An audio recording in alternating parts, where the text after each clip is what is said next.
Tawuran antar dua kelompok pelajar ini pecah di kawasan Poris Indah, Batu Ceper, Kota Tangerang, Banten.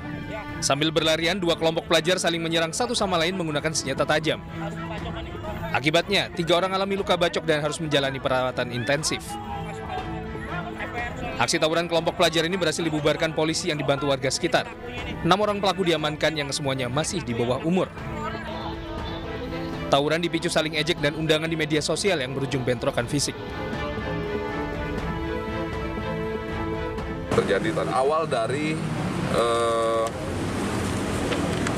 chat yang dilakukan melalui sosial media IG, diantaranya menggunakan IG dengan akun 26 Tangerang Kota dan IG KL15 PST. Ya, ini memang kerap kali terjadi undangan-undangan ataupun ajakan-ajakan tawuran melalui sosial media. Polisi mengamankan sejumlah barang bukti seperti hasil percakapan di sosial media dan senjata tajam yang digunakan dalam tawuran. Kini polisi masih memburu pelaku lain yang terlibat tawuran. Dari Tangerang, Banten, Sukron, iNews melaporkan. Ya, pemirsa, sebuah pohon pelindung tumbang dan menimpa bus antar kota di daerah Air Tawar Barat, Kota Padang. Beruntung tidak ada korban jiwa dalam peristiwa ini, namun arus kendaraan sempat dialihkan.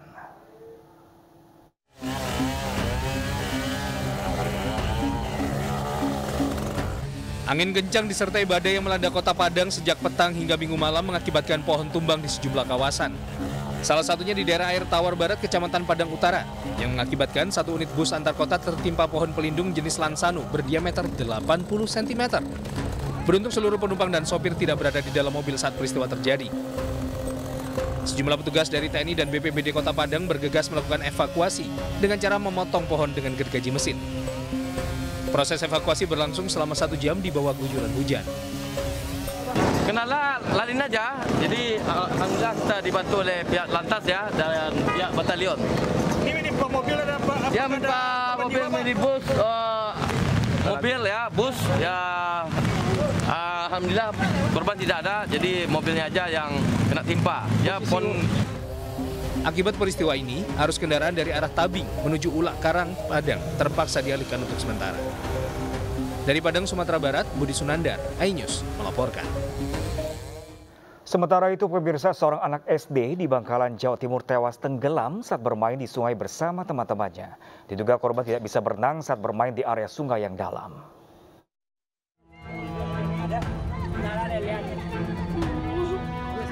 Korban berusia 10 tahun warga Pabean Cantika, Surabaya, Jawa Timur berusaha diselamatkan warga usai tubuhnya ditemukan. Meski demikian, korban yang duduk di sekolah dasar gagal diselamatkan.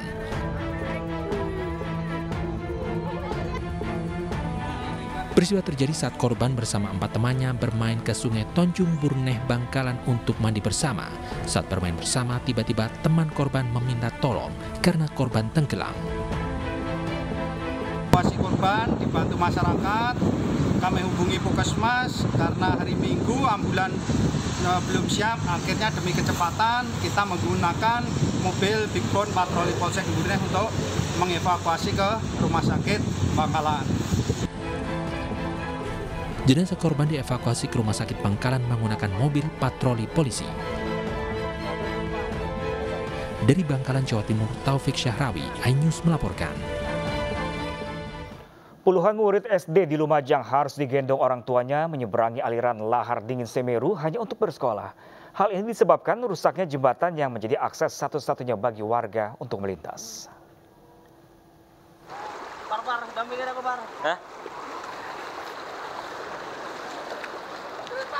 Para siswa SDN 03 Jugosari Candipuro Lumajang ini harus digendong orang tuanya untuk berangkat bersekolah.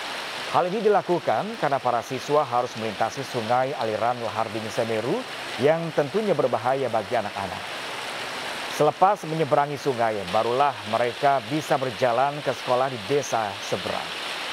Kondisi ini sudah berlangsung hampir 2 bulan, tepatnya setelah jembatan yang menjadi akses satu-satunya warga rusak diterjang material lahar hujan Semeru. Para guru dan siswa berharap pemerintah segera membangun jembatan agar aktivitas mereka tidak lagi terhambat.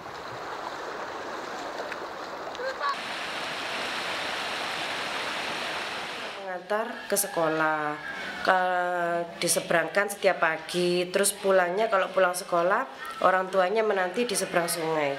Kadang kalau pagi mereka berangkat itu kebanyakan mereka digendong sama orang tuanya. Karena anak-anak sudah berpakaian, memakai sepatu, memakai seragam, jadi tidak memungkinkan bagi anak-anak untuk menyeberang. Jadi kebanyakan anak-anak itu digendong sama orang tuanya bergantian. Diantar sama bapak, terus sampai di laharan itu dicengklek sama bapak. Karena arusnya itu banter. Deras arusnya ya? Iya. Ini harapannya apa ini? Harapannya jembatan dibangun. Biar Pemirsa, banjir membuat 2 desa di Luwu Utara, Sulawesi Selatan kembali terisolir selama 10 hari terakhir. Banjir setinggi hingga 1 meter akibat jebolnya tanggul sungai Rongkong membuat akses jalan pun terputus.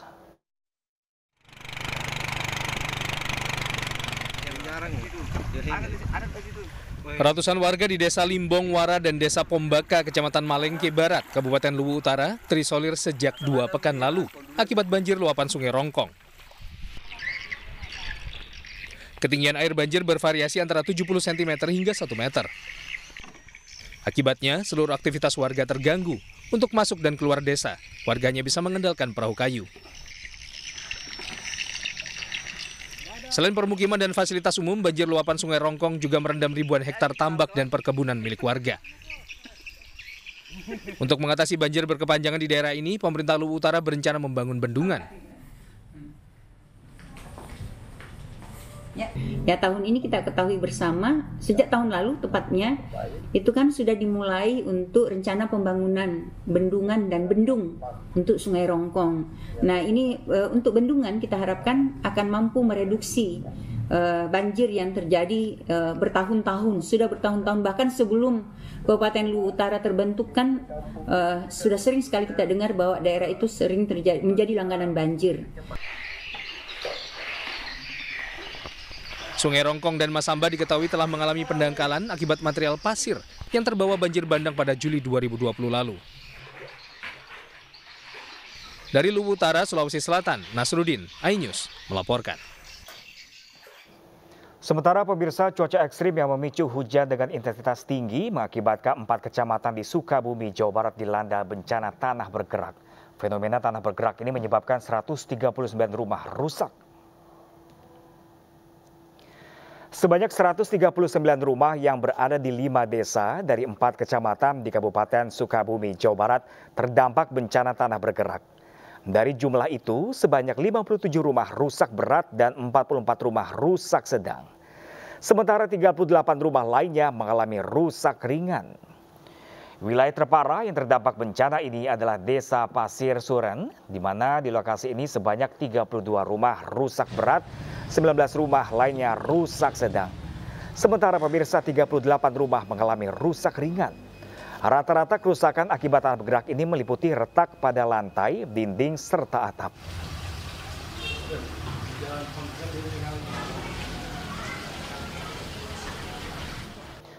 Ya, pemirsa, lalu bagaimanakah kondisi di Sukabumi? Sudah terhubung bersama kami Kepala Bidang Kedaruratan dan Logistik BPBD Kabupaten Sukabumi, ada Bapak Endang Koswara. Halo, selamat siang Pak Endang. Selamat siang. Ya, Pak Endang, sejauh ini kondisi tanah bergerak saat ini seperti apa, Bapak? Apakah masih ada pergerakan dari tanah tersebut hingga siang hari ini? Ya, pergerakan tanah yang ada di Kabupaten Sukabumi, kita masih taraf siaga dan waspada ya, karena di Kabupaten Sukabumi itu terjadi di 4 kecamatan dan 5 desa, yaitu Desa Pasir Suren dan Desa Tonjong, Kecamatan Kebaratu. Kedua, Kecamatan Cikakak, Desa Cikakak, Kecamatan Cikakak dan Desa Cikakak. Ya. Yang ketiga, Kecamatan Bantar Gadung, Desa Limus Tunggal. Yang satu lagi Kecamatan Cisolok, Desa Pasir Baru. Nah, itu kurang lebih ada 128 rusak berat dan ringan. Nah, itu yang mana yang paling banyak itu di kecamatan Pelabuhan Ratu itu di Pasir Suren, Kampung Pasir Suren. Pasir Suren itu 30 ya, 30 itu yang besar rusak beratnya. Kalau di Cikakak 14 rumah. Ya. Kalau di Kecamatan Bantar Gadung, Limus Tunggal 7 rumah, dan di Pasir Baru, Kecamatan Cisolok 7 rumah. Iya. Itu yang bisa saya sampaikan, Pak. Pak Endang, ini kalau dilihat sampai sekarang. Pak Endang, ini kalau dilihat dari sebelah ya, Anda ini juga salah satu rumah yang terdampak kerusakan, Bapak? Oh iya. Oh iya, ini kita posisi ada di Kampung Pasir Suren, Pak. Pasir Suren, Kecamatan Pelabuhan Ratu, Desa Pasir Suren. Itu Kampung Nyalindung. Nah, ini kalau di Desa Pasir Suren sendiri ini sebagai salah satu desa yang paling parah terdampak dari tanah bergerak itu? Ya, betul, Pak. Di sini paling banyak, Pak, karena di Pasir Suren ini sudah pada kosong, Pak, udah mulai mengungsi secara mandiri ke rumah-rumah saudara dan sanak saudaranya, Pak. Ya, Pak Endang, ini melihat dampaknya yang cukup besar ya, Pak, ya, karena beberapa rumah ini rusak berat sekali. Ini tanah bergerak di sana secara bertahap atau tiba-tiba atau seperti apa, Bapak, pergerakannya di sana? Kita di sini kebetulan, Pak, curah hujan tinggi ya. Kalau curah hujan tinggi, kita juga khawatir dan was-was. Pada masyarakat sudah mulai mengungsi itu karena pergerakan itu dikala hujan itu turun, otomatis kita sudah ada pergerakan gitu kan. Nah, dari kemarin kita kan terjadinya di tanggal 2, Pak. Tanggal 2. Sekarang ini sudah mau masuk ke 7 hari ya, Pak ya. Masih BPBD Kabupaten Sukabumi masih assessment atau mendata pergerakan-pergerakan yang asalnya ringan jadi berat. Kadang-kadang yang berat semakin juga perubahannya semakin tinggi gitu kan. Tapi mudah-mudahan kemarin juga kita sudah di assessment sampai tanggal 5 itu dengan jumlah yang tadi saya sampaikan. Nah, mudah-mudahan sekarang juga kita tidak ada lagi hujan lebat atau debit airnya tidak terlalu besar gitu. Nah, Bapak dari BPBD terbiasa melakukan atau merelokasi tindakan seperti yang Anda lakukan saat ini. Biasanya Bapak ini ada antisipasi apa, Pak, yang dilakukan, Pak, untuk mencegah tanah bergerak ini di kawasan sana semakin meluas? Nah, kita dari BPBD, Pak, kita menangani dengan kedaruratannya, Pak ya. Dengan kedaruratan, dengan kejadian yang begitu serentak, maka kita mengevakuasi kalau seandainya itu warga itu masih bisa berpindah secara mandiri karena keinginan masyarakat ya gitu. Kita juga menangani seandainya sudah sudah ditentukan nanti ada relokasi, dalam arti nanti huntara yang akan dibuatkan gitu kan. Tapi itu juga tergantung kepada masyarakat huntara. Tapi kita sudah membuat posko untuk darurat sudah disiapkan, gitu kan. Penanganan masyarakat yang mana ada yang mau relokasi ke sanak familinya, membawa dengan barang-barangnya, kita dipersiapkan angkutan dengan tenaga-tenaga dari BPBD juga dibantu, Pak. Oke. Juga kaitan ada bangunan yang sudah rusak, kita bantu juga untuk daripada menjadi musibah, kita yang dirobohkan, yang diselesaikan dengan tenaga-tenaga dari BPBD juga dibantu. Oke, baik. Terima kasih banyak Bapak Endang Koswara. Semoga tidak turun hujan yang lebat lagi kembali agar tanah di sana segera stabil. Terima kasih banyak, Bapak. Ya, pemirsa, gempa bermagnitudo 6,1 yang mengguncang Pasaman Barat masih menyisakan trauma yang mendalam. Warga terdampak gempa kini masih mengungsi di posko-posko pengungsian, termasuk di halaman kantor Bupati Pasaman Barat.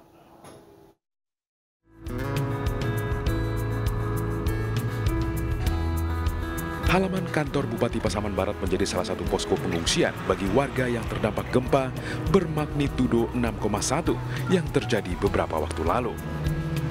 Trauma akibat gempa masih dirasakan warga, apalagi bagi mereka yang rumahnya rusak dan tidak layak lagi ditempati. Di tengah duka dan musibah yang dialami Pasaman Barat, MNC Peduli turut serta meringankan beban para korban terdampak gempa dengan menyalurkan bantuan berupa makanan siap saji. Juga kita ada pengelompokan bagi khusus untuk anak-anak, juga bagi lansia, juga bagi ibu-ibu hamil. Beberapa kebutuhan lainnya juga sudah berdatangan bantuan-bantuan baik dari MNC Peduli, juga dari lembaga-lembaga lain itu pada berdatangan. atas bantuan dari MNC Peduli, karena masyarakat pada Pasaman Barat pada umumnya sekarang sangat membutuhkan sekali bantuan ini. Hadirnya MNC Peduli di Pasaman Barat menjadi komitmen dalam membantu korban bencana alam yang membutuhkan. Nah, tentunya harapannya agar bisa meringankan beban mereka, terutama dalam menjalankan kehidupan sehari-hari. MNC Peduli akan terus hadir untuk membantu sesama yang tengah dilanda musibah untuk meringankan beban mereka. Dari Pasaman Barat, Sumatera Barat, Ari Yohanes, iNews melaporkan. Ya, pemirsa, demi memperoleh Rp600.000, warga Kabupaten Banyumas, Jawa Tengah rela mengantri dan berdesak-desakan di depan pintu kantor pos. Kacaunya antrian disebabkan banyaknya warga yang datang tidak sesuai dengan jadwal.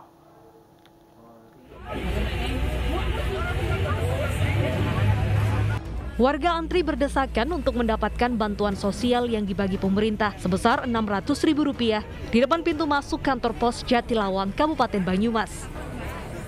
Dana bantuan dicairkan melalui kantor pos di beberapa kecamatan. Kerumunan antrian terjadi dikarenakan jadwal pengambilan dana bantuan yang tidak tepat waktu. Desakan nggak Bapak ini?